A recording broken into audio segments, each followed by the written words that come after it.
یا اللہ تو دلوں کے حال جاننے والا ہے، تو وہ بھی جانتا ہے جو ہم زبان سے کہہ نہیں پاتے۔ یا اللہ اس جمعہ کے صدقے جو لوگ رزق کی تنگی میں مبتلا ہیں ان کے لیے ایسے دروازے کھول دے جہاں سے ان کا وہم و گمان بھی نہ ہو۔ جو بے روزگار ہیں ان کے ہاتھوں میں حلال روزگار دے اور ان کے گھروں میں برکت اتار دے۔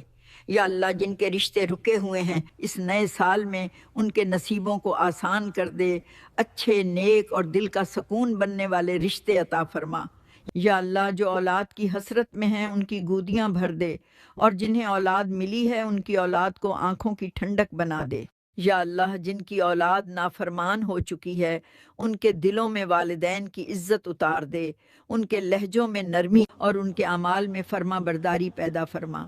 یا اللہ جو بیمار ہیں انہیں مکمل شفا عطا فرما، جو قرض میں ڈوبے ہیں ان کے لیے ادائیگی کے راستے بنا دے، اور جو بے گھر ہیں انہیں اپنا گھر، تحفظ اور سکون عطا فرما۔ یا اللہ جن کے ماں باپ اس دنیا میں نہیں تو خود ان کا سہارا بن جا، اور جن کے ماں باپ زندہ ہیں ان کی خدمت کو ان کے لیے جنت کا ذریعہ بنا دے۔ یا اللہ اس نئے سال کو ہمارے لیے بدلاؤ، آسانی، قبولیت اور رحمت والا سال بنا دے۔ جو دعائیں ہم نے مانگی، جو آنسو ہم نے بہائے، جو امیدیں ہم نے باندھی، اسی سال ان سب کو قبول فرما۔